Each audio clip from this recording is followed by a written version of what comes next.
June 16 చరిత్రలో ఈరోజు. చిత్తరంజన్ దాస్ వర్ధంతి.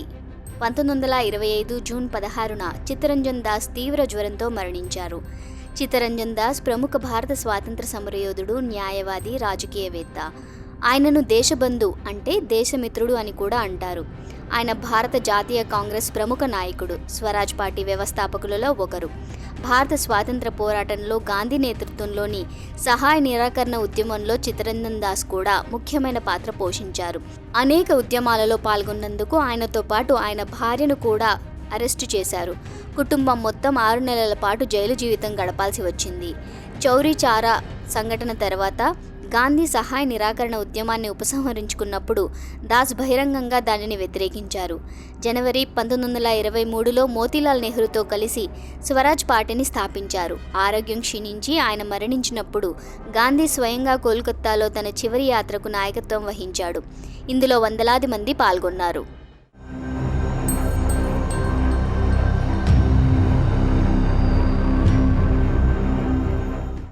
నళినీకాంత్ బాగ్చి వర్ధంతి. నళినీకాంత్ బాగ్చి 1918 జూన్ 16న మరణించారు. నళినీకాంత్ బాగ్చి స్వాతంత్ర ఉద్యమ సమరంలో గణనీయమైన కృషి చేసిన విప్లవకారుడు. భారత జాతీయ కాంగ్రెస్తో అనుబంధం ద్వారా అనేక ఉద్యమాలలో పాల్గొన్నారు. నళినీకాంత్ చాలా చిన్న వయసులోనే యుగాంతర్ విప్లవ సమూహంలో భాగమయ్యారు. ఈ బృందం పశ్చిమ బెంగాల్ నుంచి పనిచేసింది. బ్రిటిష్ వారికి వ్యతిరేకంగా విప్లవాత్మక కార్యకలాపాలు నిర్వహించింది. ఈ సమూహంతో సంబంధం ఉన్న చాలా మంది విప్లవకారులను బ్రిటిష్ వారు ఉరితీశారు. ఎంతో మందికి కాలాపాని శిక్ష విధించారు. నళినీకాంత్ బాగ్చి ఈ గ్రూపుతో సంబంధం కలిగి ఉన్నందున పోలీసులు వెంబడించారు. ఒకరోజు పోలీస్ ఎన్కౌంటర్లో గాయపడి అరెస్ట్ అయ్యారు. పోలీస్ కస్టడీలో బాగ్చి బలయ్యారు.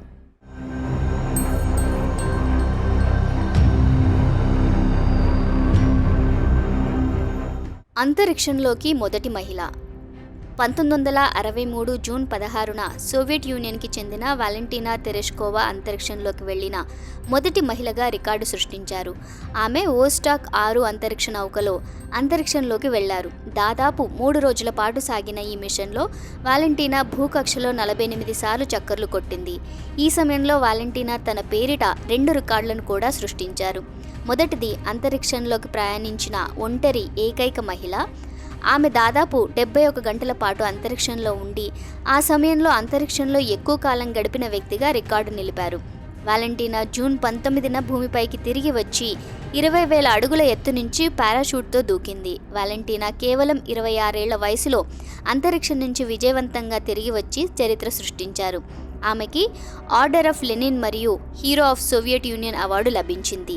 అంతరిక్షం నుంచి తిరిగి వచ్చిన తర్వాత వాలెంటీనా 1963 నవంబర్ 3న ఆండ్రియన్ నికోలాయెవ్ను వివాహం చేసుకున్నారు.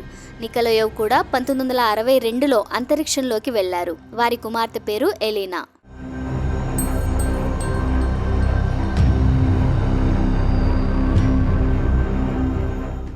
ఐబిఎం కంపెనీ స్థాపన. ఐబిఎం అంటే ఇంటర్నేషనల్ బిజినెస్ మిషన్. ఈ కంపెనీ 1911 జూన్ 16న స్థాపించబడింది.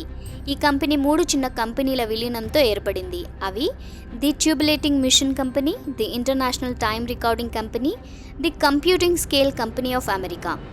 ఐబిఎం యొక్క మొదటి పేరు కంప్యూటింగ్ ట్యాబులేటింగ్ రికార్డింగ్ కంపెనీ. తర్వాత 1924లో కంపెనీ తన పేరును ఐబిఎం అంటే ఇంటర్నేషనల్ బిజినెస్ మిషన్స్గా మార్చుకుంది. 20వ శతాబ్దంలో ఈ కంపెనీ కార్యాలయాల్లో అవసరమైన యంత్రాలను తయారు చేసి విక్రయించేది. యుఎస్లో సోషల్ సెక్యూరిటీ కార్డులను జారీ చేయడానికి ఉపయోగించే పంచ్ కార్డ్ మిషన్లను ఈ కంపెనీ తయారు చేసింది. ఆ తర్వాత 1933లో కంపెనీ ఎలక్ట్రిక్ టైప్రైటర్ను మార్కెట్లోకి విడుదల చేసింది. ఐబిఎం యొక్క ఈ ఉత్పత్తి విస్తృతంగా ప్రసిద్ధి చెందింది. తర్వాత 10 సంవత్సరాలలో ఈ కంపెనీ ఆదాయం $100 చేరుకుంది. దీని తర్వాత 3 దశాబ్దాల పాటు కంపెనీ ప్రపంచవ్యాప్తంగా ఉపయోగించే కంప్యూటర్ ఉత్పత్తులలో 70% తయారు చేసింది. 1951 సంవత్సరంలో కంపెనీ భారతదేశంలో కూడా కార్యకలాపాలు ప్రారంభించింది. అయితే 80వ దశకంలో మార్కెట్లోకి ఇతర కంపెనీల ప్రవేశంతో ఐబిఎం నష్టాలను చవిచూడడం ప్రారంభించింది. 2020 సంవత్సరంలో క్లౌడ్ సేవలు మినహా కంపెనీ అన్ని ఉత్పత్తులలో నష్టాలను ఎదుర్కోవాల్సి వచ్చింది.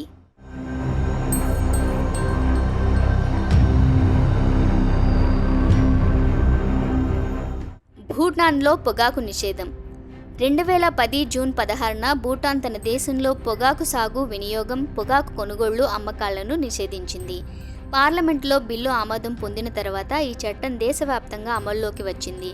ఈ చట్టం ప్రకారం ఇది నాన్ బెయిలబుల్ నేరంగా పరిగణించబడుతుంది. ఎవరైనా అతిక్రమిస్తే వారు జైలుకు కూడా వెళ్లవలసి ఉంటుంది. ప్రపంచంలో పొగాకు ఉత్పత్తులను నిషేధించిన మొదటి దేశం భూటాన్. 1980లో భూటాన్ WHO సహకారంతో పొగాకు ఎంత ప్రమాదకరమో తెలియజేసేందుకు తన దేశంలో ప్రచారాన్ని ప్రారంభించింది. ఆ తర్వాత 1991లో భూటాన్ బహిరంగ ప్రదేశాల్లో పొగాకు వినియోగం లేదా వినియోగాన్ని నిషేధించింది. అప్పుడు దానికి సంబంధించిన ప్రకటనలను కూడా నిషేధించారు. దీని తర్వాత 2003 సంవత్సరంలో భూటాన్ దేశంలోని 18 నుండి 20 జిల్లాల్లో పొగాకు ఉత్పత్తుల అమ్మకాలను నిషేధించింది. ఈ నిర్ణయాలన్నీ భూటాన్ ఆరోగ్య మంత్రిత్వ శాఖ ప్రారంభించిన జాతీయ పొగాకు నియంత్రణ కార్యక్రమం కింద తీసుకోబడ్డాయి. 2004లోనే భూటాన్ పొగాకు ఉత్పత్తులను దేశవ్యాప్తంగా నిషేధించింది. 2010లో పొగాకు కొనుగోలు, అమ్మకాలు కూడా నిషేధించారు.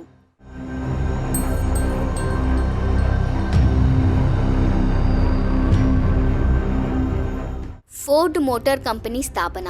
హెన్రీ ఫోర్డ్ 1903 జూన్ 16న ఫోర్డ్ మోటార్ కంపెనీని స్థాపించాడు. ఇది ఒక అమెరికన్ ఆటోమొబైల్ తయారీ సంస్థ. ప్రపంచవ్యాప్తంగా వాహనాలు, ఆటోమోటివ్ సేవలకు ప్రసిద్ధి చెందింది. ఫోర్డ్ మోటార్ కంపెనీ ఆటోమొబైల్ పరిశ్రమకు గణనీయమైన కృషి చేసింది. ఫోర్డ్ మోటార్ కంపెనీ యొక్క అత్యంత ప్రసిద్ధ కార్లలో ఒకటి 1908లో ప్రవేశపెట్టబడిన మోడల్ టీ. ఆ తర్వాత 1913లో ఫోర్డ్ మోటార్ కంపెనీ కార్ల కోసం ప్రపంచంలోనే మొట్టమొదటి మూవింగ్ అసెంబ్లీ లైన్ను ప్రవేశపెట్టింది. ఫోర్డ్ ప్రారంభమైనప్పటి నుంచి మార్కెట్లో తనదైన ముద్ర వేసింది. ఫోర్డ్ మొదటి ప్రపంచ యుద్ధం సమయంలో US సైన్యం కోసం జీపులను తయారు చేసింది. ఫోర్డ్ మోటార్ కంపెనీ ఒక శతాబ్దానికి పైగా మోటార్ వాహనాల తయారీలో అగ్రగామిగా ఉంది. మోడల్ టీ నుండి తాజా మోడళ్ల వరకు ఫోర్డ్ ఇప్పటి వరకు 350 మిలియన్లకు పైగా వాహనాలను ఉత్పత్తి చేసింది. నేడు Ford Mustang, Ford F-150, Ford explorer, Ford focus వంటి అనేక పాపులర్ మోడళ్లు ఈ సంస్థవే. ఫోర్డ్ మోటార్ కంపెనీ ప్రధాన కార్యాలయం యునైటెడ్ స్టేట్స్లోని మిచిగాన్లోని డియర్బోన్లో ఉంది.